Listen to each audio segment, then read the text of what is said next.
因你大能的恩典，使我们聚集在你的圣殿当中。透过今天的敬拜，让我们得着力量。主啊，此刻我们要静心的在你面前等候，恳求你的话语进入我们的心中，带来保守。我们也恳求您，让我们有智慧，让我们明白你的话，并且赐给我们信心，让我们将你的话语实践出来，来荣耀你。主，我们此刻愿意领受，求你帮助我们。祷告奉耶稣基督的名求，阿们。今天我们所读的第一段经文是耶稣非常著名的山上宝训当中的一段话。如果我们看马太福音书的第5章到第7章，这是耶稣在马太福音书的作者，他收集耶稣的教训，其中一开始第5章的第3节到第12节，他描述着耶稣所说的几种不同的福气。如果你仔细数，大概有9福，但是一般来说，人家都说8福，对不对？但是如果你再深入的研究，大概只有7福。不过不管怎么样，我们来看这些福气。那今天经文当中一开始，耶稣说：“哀恸的人有福了。”这个有福了是指最大的幸福，就是生命当中最大的幸福，也是指说从内心当中欢呼出来，说我是多么的幸福啊，我是多么的快乐。那我们必须要思考一件事情，就是什么是人生当中最大的幸福？我们生命当中追求的最大的幸福是什么？其实我们从世人的眼中去看幸福的时候，我们发现世人眼中的幸福是跟我们的信仰很不一样的。这个世界常用人所眼光所看的一个人拥有什么样的名利、地位跟人生的成就，来评估这个人是否真正享有福气。譬如说，我们会说，一个人如果出生在一个富贵的人家，出生来就很有钱，含着金汤匙出生的，就是很有福气。一般人会认为说，如果一个人头脑很聪明，考试很优异，都考第1名，这个人就有福气。如果一个人事业很有成就，平步青云，那这个人就有福气。如果一个人可以掌握权势，有权有势，这个人就很幸福。那如果一个人多子多孙，子孙满堂，那这个人就是有福气的人。一个人一生享受荣华富贵，这个人就是有福气的人。甚至台湾人对于人的死亡也认为有福跟没有福哦。如果你可以寿终正寝的话，这就是有福的人。但是我们看到这个世间所看的福，就是我上面说的这些福，也是一些人所追求的这些福气，在我们所信的耶稣身上都没有发生。我们从世人的眼光来看，耶稣是最没有福气的。他出生在一个很贫穷的木匠的家庭，他没有结婚，没有后裔。他一生为了传道忙忙碌碌，一生劳碌，最后又不得好死，死在十字架上。十字架上是当时最残酷的刑罚。耶稣没有罪，却死在十字架上。那所以我们在看什么是人生的福气的时候，我们必须要透过上帝的眼光来看，否则我们会陷入一种错误的观念当中。如果我们仔细去看马太福音书第5章第3到第12节，我们看到这些经文当中，前面都说某某人有福了，之后会说福的内容，对不对？如果我们来看福的内容，有成为天国的子民，上帝要安慰他们，他们要承受上帝的应许的产业，上帝要充分的满足他们，上帝要以仁慈待他们。如果我们去看这些福的内容的话，我们发现，在我们的信仰当中，福是跟上帝很有关系的。真正的福分是从上帝而来的，特别是从上帝得来心灵上的满足。在信仰中，所有最大的福分都跟世界上的人所认为的、所追求的完全不一样，这是我们深刻要反省的。那今天我们要拿其中的一个福分来看，这个福分是8个福气当中最特别的。耶稣说：“哀伤的人有福了。”哀伤的人有福了，这句话让我们很难明白，为什么哀痛的人有福呢？我们基督徒不是要常常喜乐吗？不是要靠主喜乐吗？为什么说哀伤的人、哀痛的人有福了呢？在悲哀当中会得着什么样的福分？在我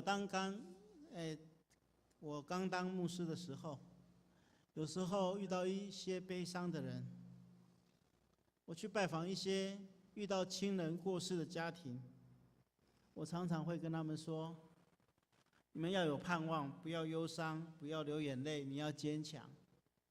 你要看见上帝赐给你们的盼望。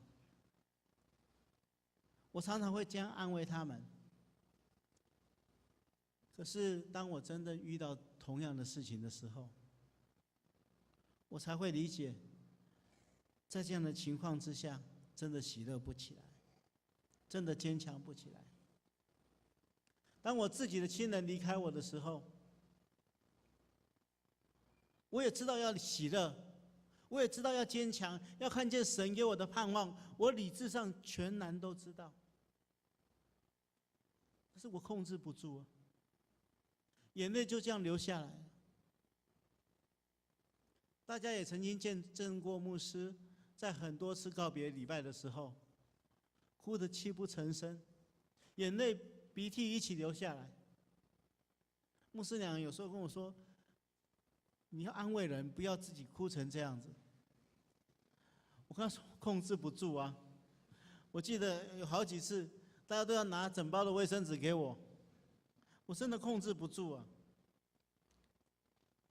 因为真的遇到悲伤的时候，忍耐不住。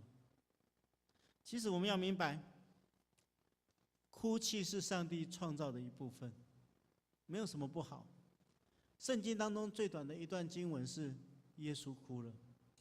耶稣听见他所爱的拉撒路过世了，他流下眼泪。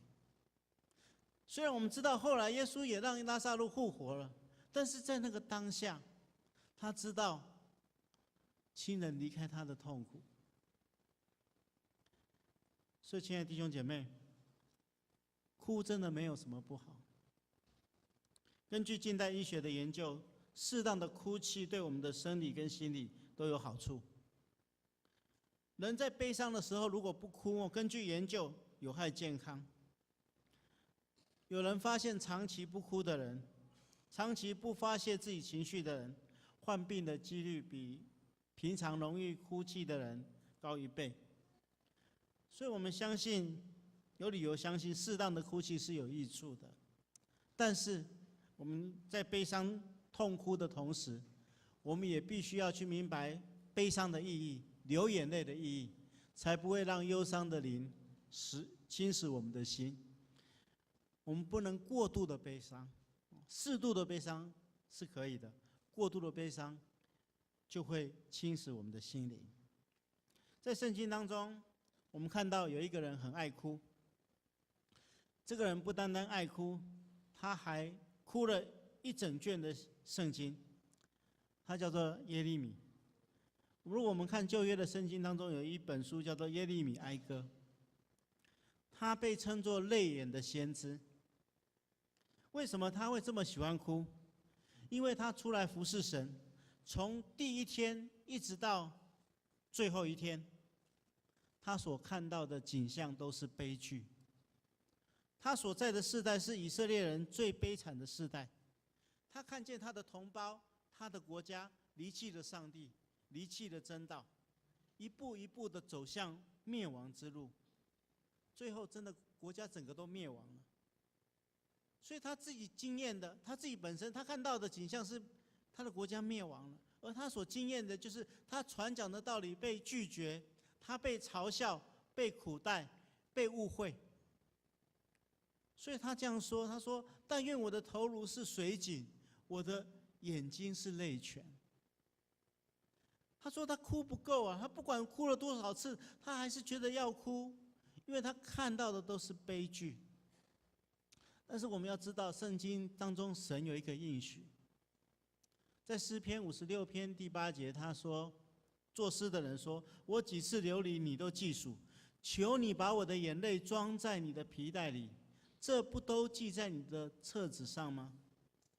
在这边，作诗的人在描述他对神的认识，他知道上帝是一个不会让他孤单的神。在他哭泣的时候，上帝用一个皮带收集他所流的每一滴眼泪。上帝用一本册子记载着这个人的苦情，所以他知道他是一个垂听百姓哭泣的神。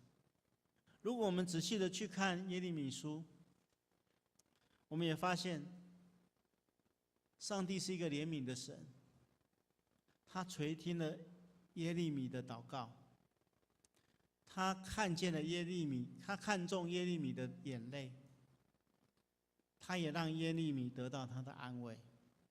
上帝启示他，虽然你所看到的景象都是悲剧，都是破坏，但是有一天神要复兴以色列百姓。所以耶利米透过上帝的安慰，他明白神真正与他同在。所以，亲爱的弟兄姐妹，我们要正视悲伤的意义。上帝为什么特别顾念我们的眼泪呢？最主要的原因，是因为流泪的人都是寻求神帮助的人。流泪的人知道自己是软弱的人，知道自己需要依靠，所以他们就体会到上帝在他们的身边。圣经这样说，他说：“义人呼求，耶和华听见，便救他们脱离一切患难。”注意这句哦，他说：“耶和华靠近伤心的人，拯救灵性痛悔的人。”所以我们要学习像一个孩子一样，当一个小孩子遇到困难的时候，他受到伤害，他会怎么样？他不会冷静嘛？他不会自己在那边坚强嘛？他就会哭泣嘛？为什么要哭？因为小孩子一哭，大人就来了，他就可以得到帮助。我记得我小的时候哈，我看到我表弟哈，他有一个很特别的举动，就是每一次他如果顽皮被人家责骂哈，我那表弟个性很拗哦哈，他就是先不甩他爸爸妈妈，他做一件事情，他就去整理自己的行李，好，把他喜欢的东西都放在他的行李里面，好，然后都不哭哦，就要离家出走，好。他就整理好他的所爱的东西，包包都提好，然后就走出去。可是哈，每一次哦屡试不爽哦，他走出去大概5公尺，他就会跌倒，哎，那跌倒他就会哭，哈，为什么？因为他认为这样子哈，他起初就是也不能太早屈服嘛，个性很拗。可是他出去的时候，他想说，我如果出去了哈，我这下子就完蛋了，对不对？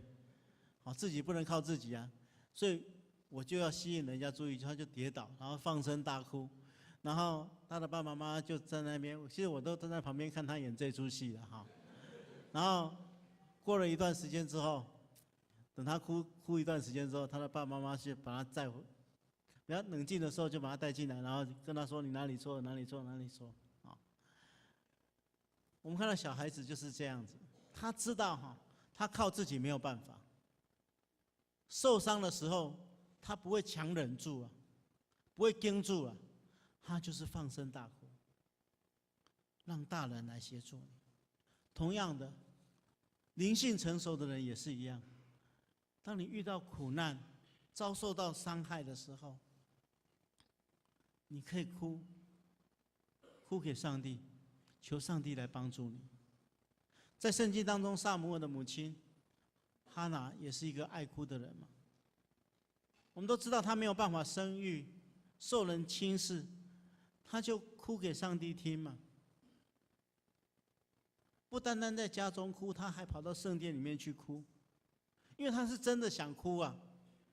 所以上帝就垂听她的祷告，把撒母耳赐给她，并且让她的孩子成为众人的祝福。伤心的人会寻求神，而神会靠近伤心的人。好，接下来牧师要跟大家分享，虽然我们知道伤心的人会靠近神，但是我们在靠近神的时候，其实有一个很重要的意义，就是我们要透过靠近神来得到复原的力量。所以接着我们要分享如何面对这个忧伤的状况。但是在这个之前，我们先来看人之所以会伤心的原因。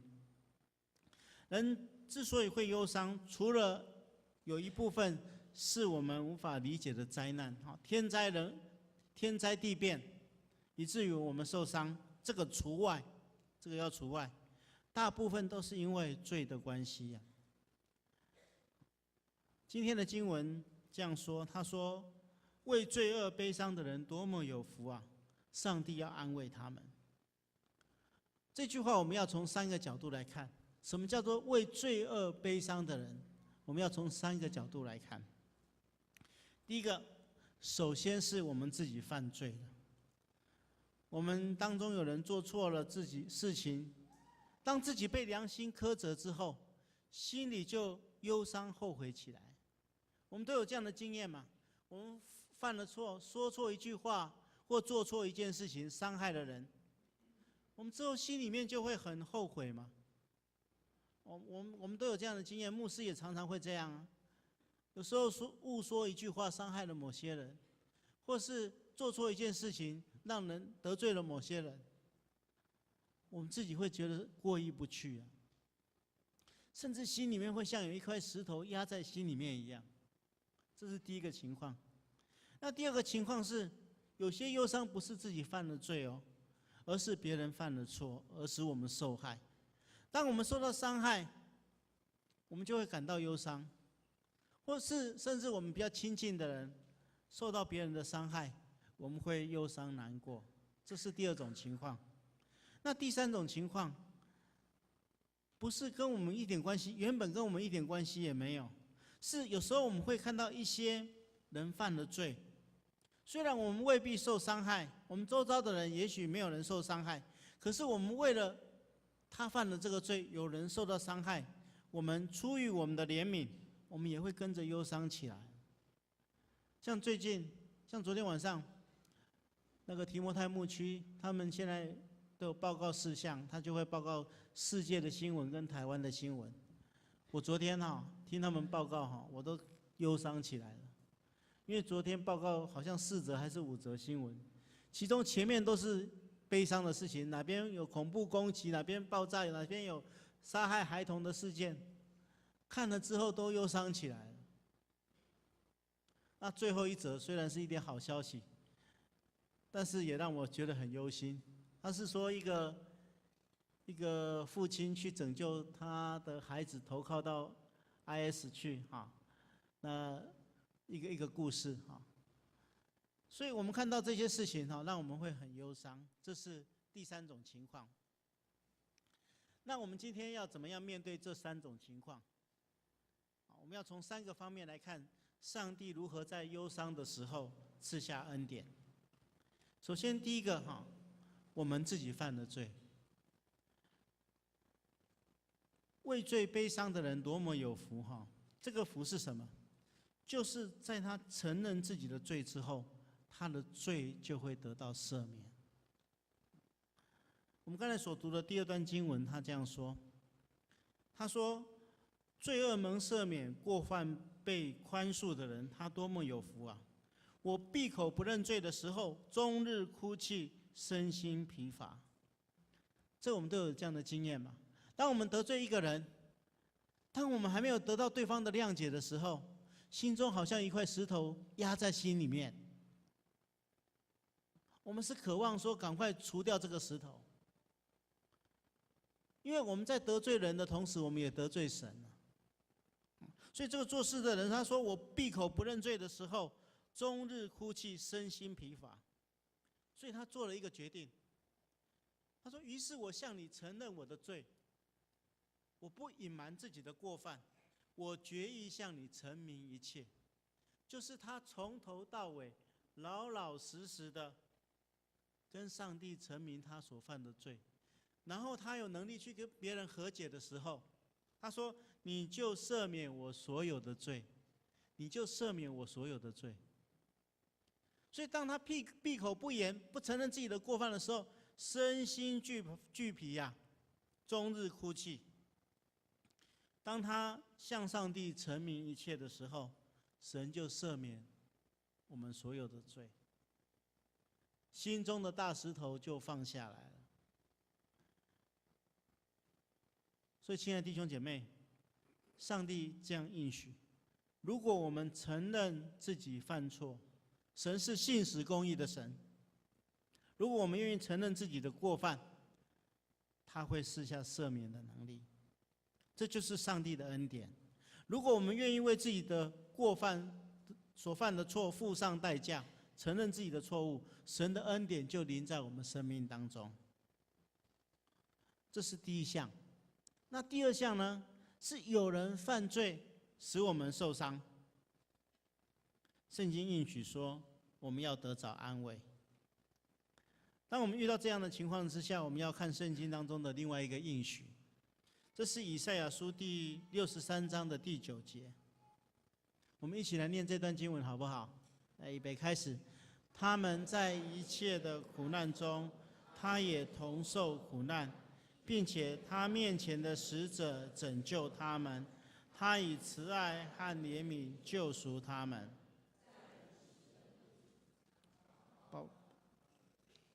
抱他们。好，这边告诉我们说，上帝是一个跟我们一同受苦的神。这句话，请你一定要记在心里面。也许我们在世上遇到很多的苦难，我们在寻求为什么会发生在我身上，我们可能得不到答案。但是我们要明白，在这些苦难发生的时候，上帝不是远远的、高高的坐在天上，在上面跟你加油，说加油加油，你不要太难过，你要坚强起来。上帝不是这样子。当我们每一次受伤的时候，你所掉的每一滴眼泪，神都知道。当你在痛苦的时候，神跟我们一同痛苦；当我们在哭泣的时候，神也跟我们一同哭泣。你要明白，耶稣说：“为罪恶忧伤的人，多么有福啊！因为上帝要安慰他们。”安慰这个字在这希腊文当中有2个意思，我们一定要记住这2个意思。第一个意思是，这个安慰是深深的怀抱抚慰，就是用一种非常深的爱、非常深的肯定、非常深的喜爱、非常看这个被他抱的人非常宝贝的一种动作，把他抱在怀里面的经验。我不知道你们有没有被深爱你的人抱过。虽然我的父亲在我9岁的时候就过世了，可是我现在52岁了，我还是记得我小的时候，当我受伤的时候，我父亲把我抱起来，把我抱起来的那种感受，那是一种非常深的被爱的感受，让我知道，即使再大的伤痕都会过去。所以你们要记住，在你们受伤的时候，上帝就是这样抱着你们，用一种非常深沉的爱来抚慰你。然后这个安慰还有第二层的意义，就是这种安慰不是消极的，它会带来积极的力量，让你在被安慰的过程当中得到力量。所以当你在哀痛的时候，耶稣跟你站在一起，跟你一起承担。当你觉得要倒下去的时候，耶稣抱着你，他的手抓住你，他不会倒，所以你也不会倒。他要扶你再度站立得稳，然后继续的走下去。安慰就是这个意思啊。所以当我们因为受罪恶而受到哀伤的时候，我们是多么有福气啊！因为我们知道神就在我们身边，扶持着我们，怀抱着我们，让我们更有坚强的力量要走下去。耶稣应许上帝要赐下安慰给忧伤的人，这是我们在伤心的时候最大的力量来源。最后一个牧师要跟大家分享的，如果这个忧伤不是的，跟你原本一点关系也没有，是出于你的怜悯，你怜悯那些在困苦当中软弱的人，圣经应许我们也要跟他们同门福气。我们要明白，虽然有些事情原本跟我们没有关系，但是我们感受到某些人、某些事值得同情的时候，我们因为怜悯，我们就伤心了。我们要明白，即使这样，马太福音书这个应许、这个福气也要临在我们身上，因为这是让我们实践与哀哭的人同哀哭的教训。圣经当中，保罗在哥林多后书1章4节也这样说，他说：“我们在一切患难中，他就安慰我们，叫我们能用上帝所赐的安慰，去安慰那些遭各样患难的人。”当我们学习与哀伤的人同哀伤的时候，我们同时也要跟他们同门福气。上帝的恩典就是这样奇妙，他让我们遇着患难，领受安慰，让我们有能力去安慰跟我们同受患难的人。特别是上帝安排教会这个团体，他让哀伤的人能够在这边得到抚慰，甚至让一群同样遭受哀伤的人可以彼此安慰，一起成长。这是神给教会最大的命令，最大的祝福。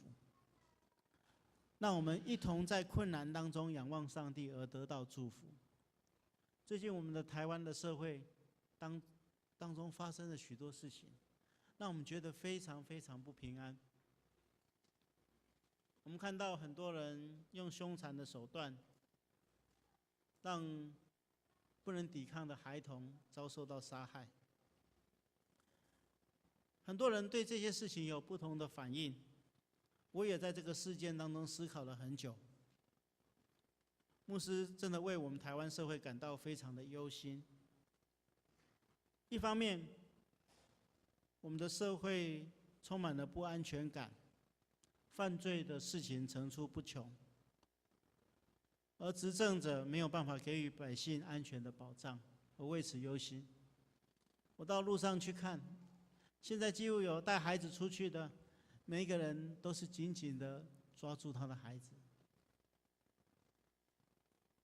百姓生活在这边真的很担心。但是另一方面，让我更忧心的是，我看到台湾社会面对这些苦难的态度的确有问题。有些人看到这些事件非常的愤怒，非常的生气，甚至有些人实际上用暴力的手段要讨回公道。但是我在想，我在电视画面上看到这些人，我相信这是人之常情，大家想要为这个女孩子讨回公道。但是我在想，如果我们也这样做的话，那跟这个凶手有什么不一样呢？我们还是以暴制暴。所以牧师觉得，在苦难发生的时候，基督徒应该学习几件事情。第一件事情，我们要开始预备要与受难者同在的决心。我们应该把教会打开，让更多遇到这些苦难的人，可以在这边寻求到来自于神的安慰。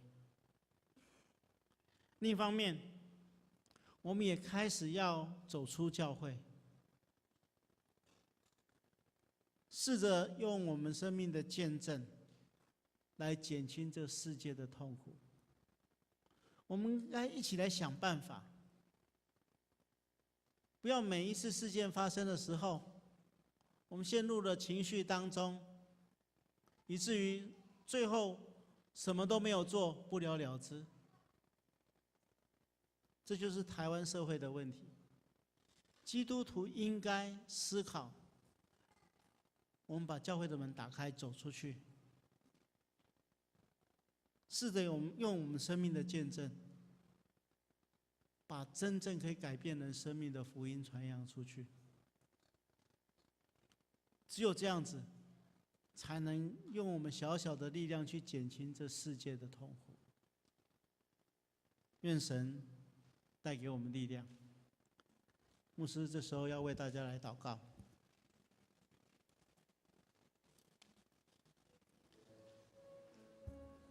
请我们把我们的眼睛闭上。牧师要为遇着哀伤的人祷告。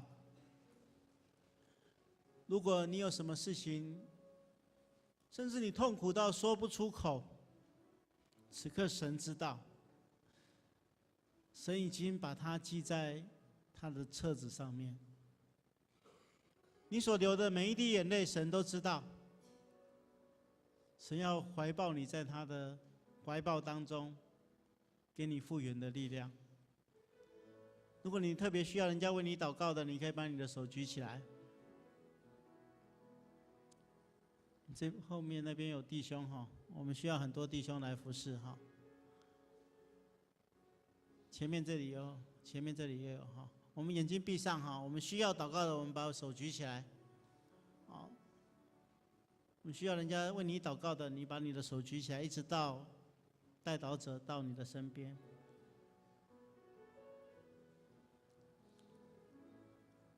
其他人，我们求神给我们更多的爱心，试着用我们的生命去减少这世界的苦难。谢谢。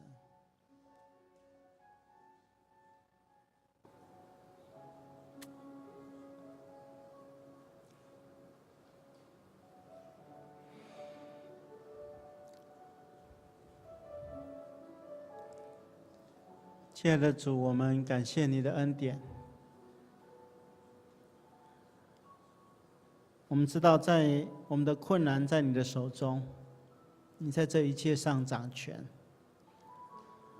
所以我们也知道，我们可以透过你来超越这些困境。但是此刻，我们要在你的怀抱当中得到安息，并且透过与你同在得着复原的力量。我们奉耶稣基督的名祝福这些在你面前举起手这些弟兄姐妹，他们可能遭遇人生当中不同的困境，但是主你都明白，必赐下力量给他们，让他们重新得力。